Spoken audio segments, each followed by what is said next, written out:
Nah, baru kita masukkan kain apa baju.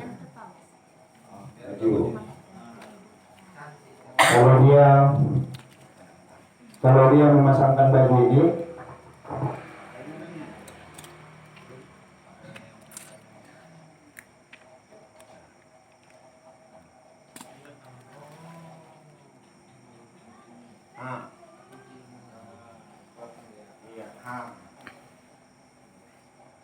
barulah kita taruh kapas.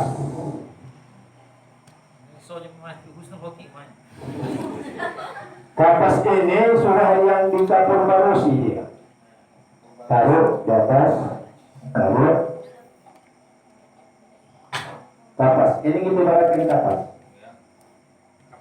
Ya. Kapas. Ya. Baru di sini juga kapas.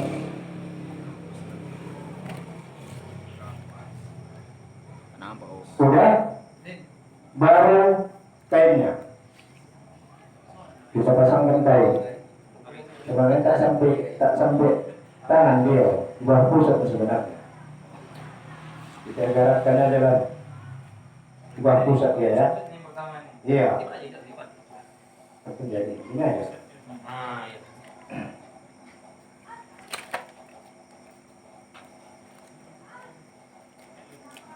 Tertutup auratnya. Jadi kain dan baju dihitung satu-satu menjadi dua lapis. Yang di bawah 3 lapis menjadi 5 lapis. Jadinya dia 5 lapis jadinya. Baru kita pasangkan soldat.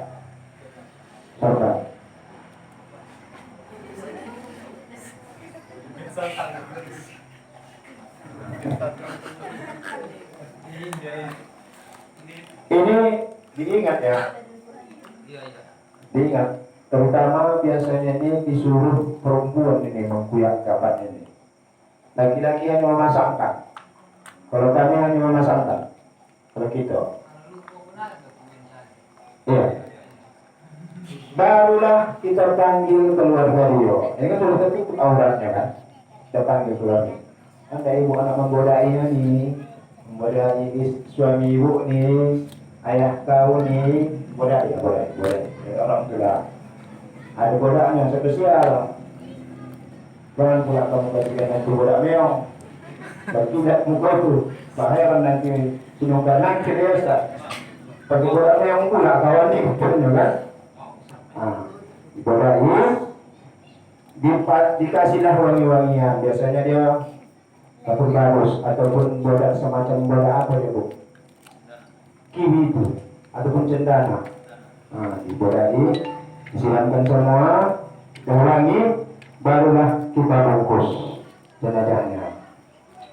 Pertama, lapisan yang pertama ini kita angkat ujung, angkat sana, angkat dulu ini, angkat.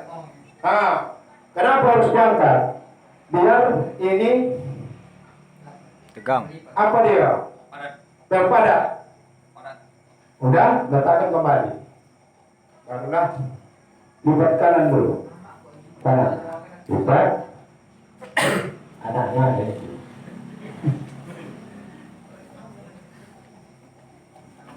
Udah. Baru yang kedua. Malah. Baru yang ketiga.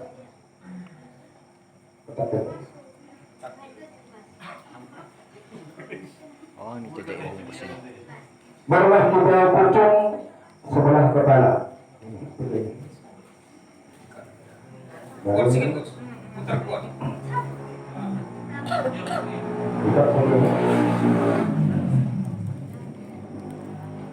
Gue main asli ya. As mengigong-igong sama Arab. Ini bara Bapak, ini pinggang, ini lutut. kita ibaratkan saja ini dada ya. Maka selesailah kita mengkafani jenazah. Biasanya setelah kita nanti mensolatkan jenazah, kan ada lagi keluarga yang mau ziarah, iya kan? Ini aja kita buka, ini aja yang kita buka. Nah, buka.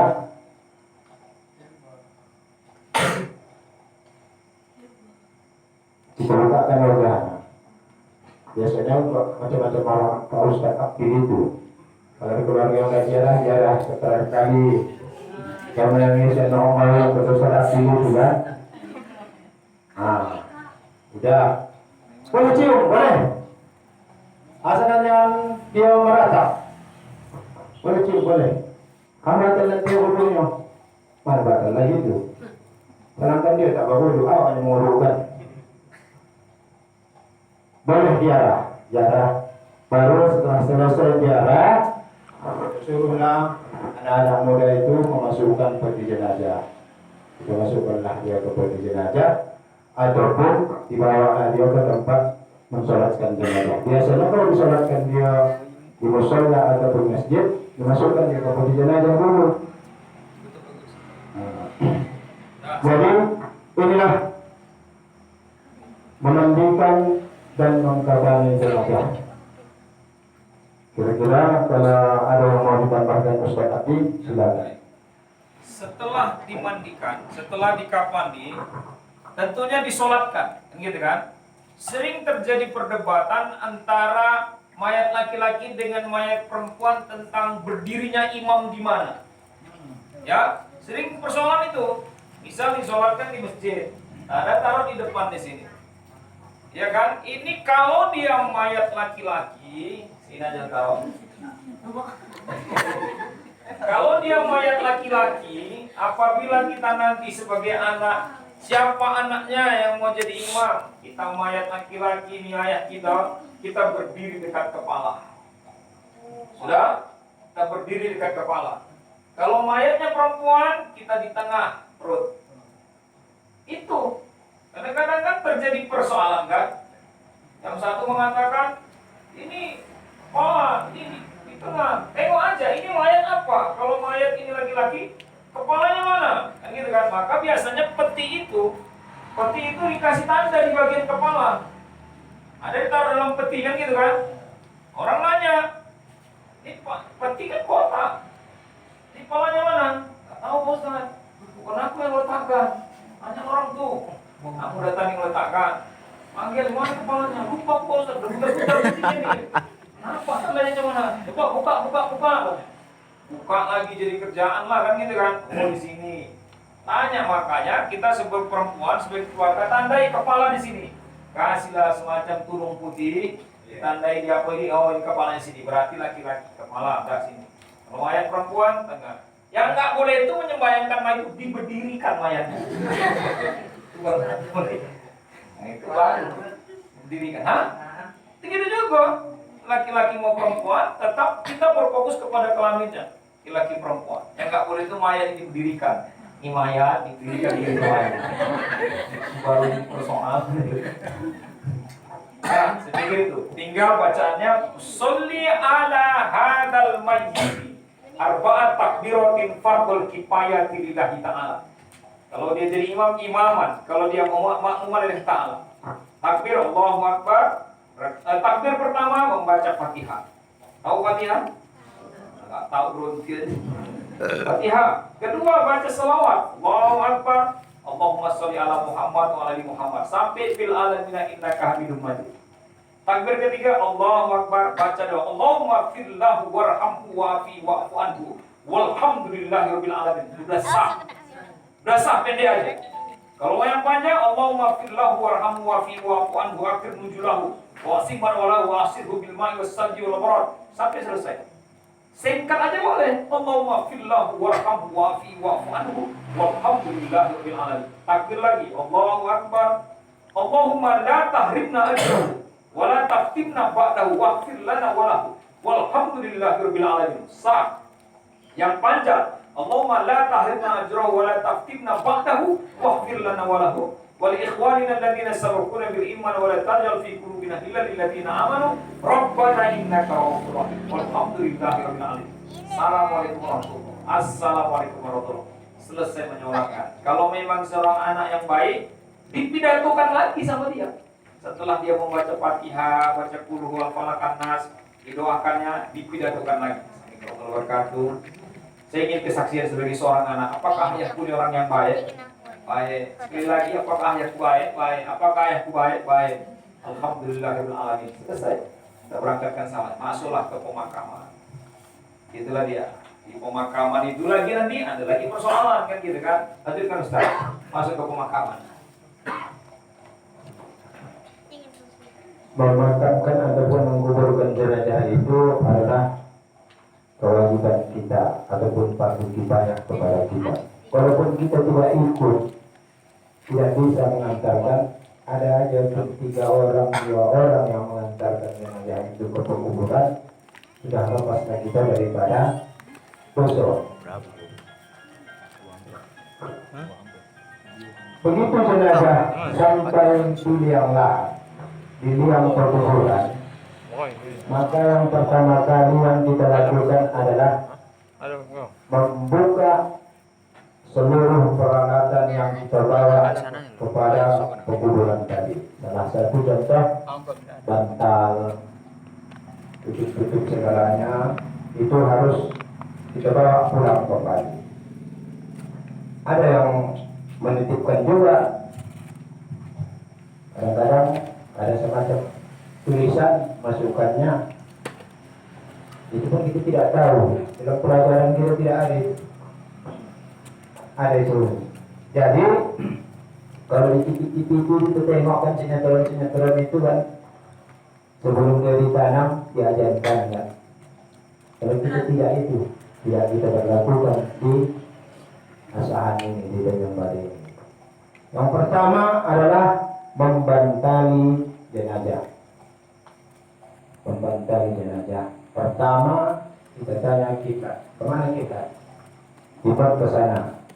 Maka kita rendengkanlah dia, kita miringkanlah dia ke sebelah kanan. Artinya kanan ditimpanya. Jadi kanan kan nimpa. Kalau dia kiblatnya ke sana, berarti kepalanya ke sana. Kan begitu.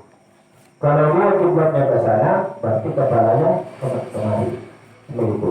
Karena dia rendeng ke kanan. Kalau salah membelakangi kiblat ataupun membujur dia begini, di sana kiblat, kakinya ke sana, itu fatwa ulama wajib bongkar.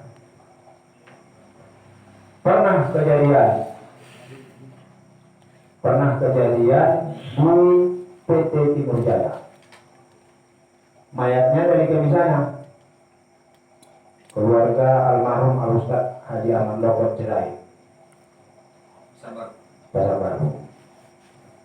Sampai di sana dia tidak tahu. Tadi tengoknya kuburan-kuburan yang ada di situ. Biasanya kan kuburan di situ kan tandanya kan ada, berarti ada kepalanya. Kan begitu. Berarti sana kiblat.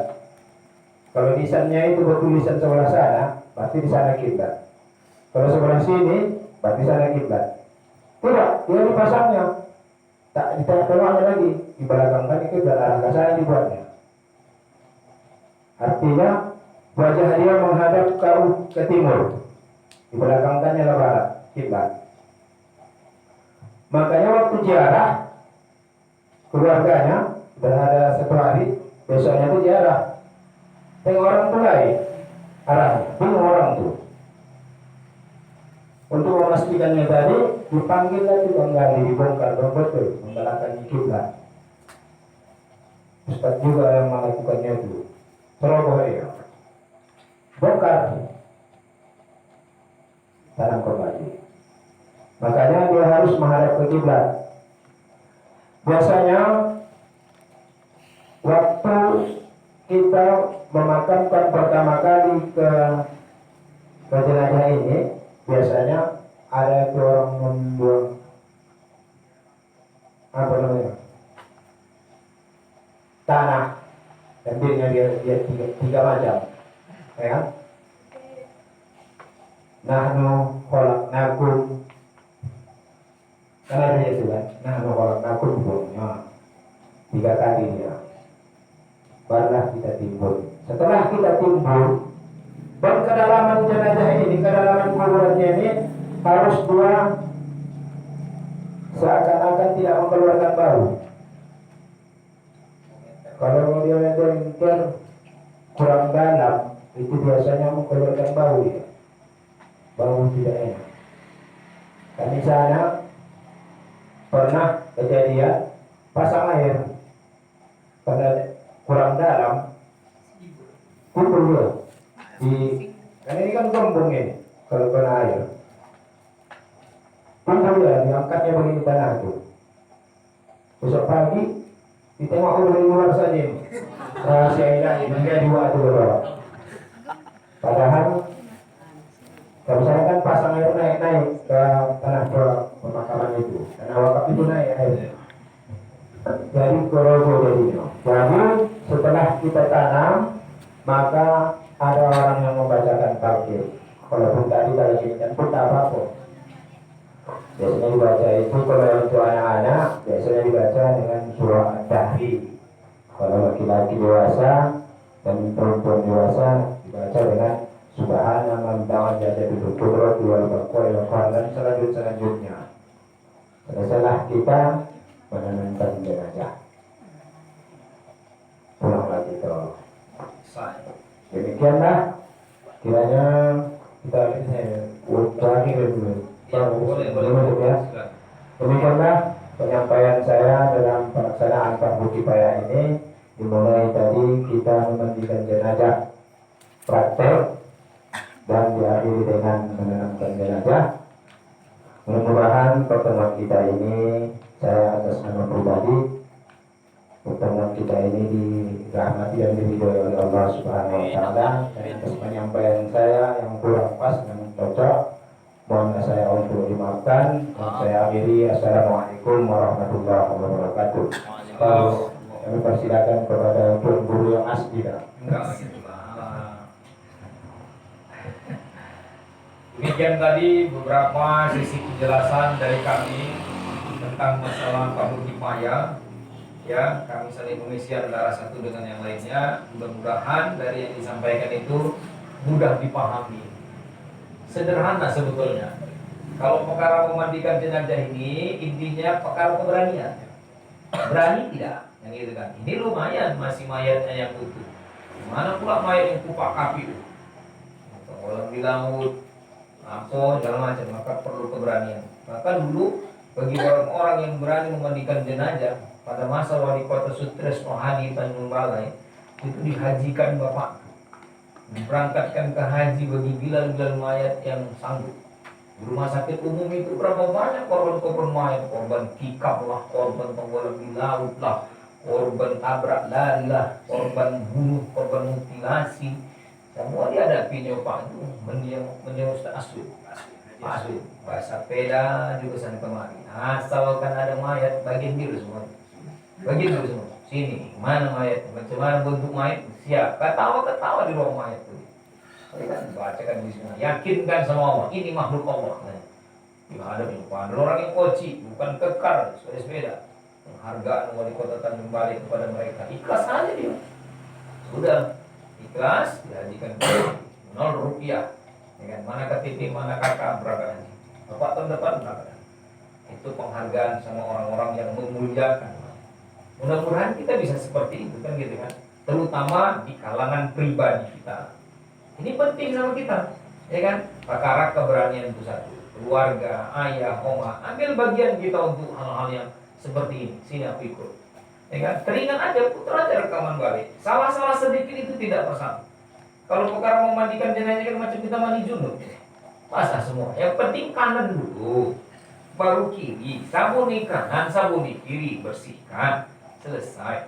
Masukkan tadi air jeruk, masukkan air barus, mudah menghilangkan bau, prinsipnya itu selesai, angkat. Penghabisan tadi macam pertanyaan dan itu merupakan rukun, tidak, itu sunatnya. Nggak ada air jeruk, nggak ada air kapur barus, air itu saja, benar mutlak itu, air suci menyucikan, selesaikan semua, sah. Nah, begitu dia, ya sah. Kemudian mengkapanin, tinggal ilmu mengkuyak-kuyak, makanya ada mengkuyak ken kapan. Sebetulnya ken kapan ini senang, 3 lapis dan bentang seukuran, ingat, panjang ken kapan harus lebih lebar ken kapan ini ketimbang orangnya. Ya, sama dengan menggali lubang. Biasanya tukang gali lubang ditanya itu, ada tali, ukurkan kepada mayat, supaya nanti ketika mayat ditanam tidak sempit. Biasanya dilebihkan sejengkal atau 2 jengkal. Ya, lihat 1. Kita laksanakan ken kapan, kuyak segala macam. Tabur-taburkan kapas-kapasnya di kaki lah, di ketiak lah, di mana-mana semuanya supaya dia wangi. Sekiranya tidak ada yang itu semuanya, tidak ada masalah. Tidak ada kapan misalnya, tidak ada kapas, tidak ada masalah. Ya udah kayak itu aja. Kemarin ada pertanyaan, Ustaz, bolehkah tidak warna putih? Pakai kain batik boleh? Boleh, tidak ada masalah. Dia pencinta batik kita. Dia pencinta batik kita. Dia pula membuat, ya aku minta wasiatnya, aku nanti mati kalau bisa dikuburkan pakai kain batik kita. Wah, sepanjang perintahnya tidak untuk maksiat masih boleh dilakukan. Masih boleh wasiat-wasiat seperti itu. Tapi kalau isi wasiatnya itu mengarah kepada menabrak hukum Allah, tak boleh. Nanti kalau aku meninggal dunia, pakaikan aku baju renang ya. Secara otomatis batal itu. Nggak bisa itu. Ya, itu tadi. Makanya ken kapan. Tadi sudah saya jelaskan sebentar. Kenapa dibilang ken kapan? Karena kita nggak tahu kapan kita makainya. Nggak tahu kapan kita bakal dapat. Nah itu dia. Makanya kita sebagai orang muslim ini persiapkan, terutama remaja. Mulai nanti ambil bagian setelah ini. Kemudian berikutnya yang menyolatkan tadi perkara hafalan, ikut aja bagian menyolatkan. Siapkan. Biasanya kalau sudah anaknya ikut memandikan, itu ditunggu itu. Belum selesai dia mandi, cepat itu, cepat ikut mandi dia. Ambillah bagian-bagian hal seperti itu, menyolatkan. Kemudian baru menguburkan sampai selesai. Pahalanya luar biasa. Ikut memandikan, kata Rasulullah, pahalanya 1 kirat. Mahwal kirat ya Rasulullah. Apa itu kirat? 1 gunung Uhud besarnya. Dikasih emas 1 gunung Uhud. Besar gunung Uhud tua. Ya. Kalau dia 4 kita kerjakan berarti 4 kirat. 1 gunung Uhud amat. Bayangkan kalau kita punya emas 1 gunung Uhud. Memandikan, mengkapali 2 gunung. Menyolatkan 3 gunung, mengkuburkan 4 gunung. Maka diantaranya itu pinoman kita sebagai umat Islam ikut ambil bagian. Aku menyolatkan sajalah, tapi dapat 1 gunung. Aku ikut mengkuburkan 2 gunung. Ada yang dari awal sampai akhir dia ikut semuanya dapat 4 gunung. Begitulah memuliakan bagi fadilahnya orang-orang yang memuliakan jenazah. Begitu saya pikir. Jadi kemudian prinsip kita adalah bagaimana cara kita memiliki keberanian, terutama kita orang-orang muda ini berbagian, karena generasi pasti berganti, yang gitu kan. Makanya untuk fardu kifayah ini pelaksanaan saya bawa ustaz 2 supaya saling mengisi antara satu dengan yang lain. Dan pikir itu aja yang bisa disampaikan. Mudah-mudahan berkenan bagi kita semua. Ada yang mau ditanyakan? Nah. Ya.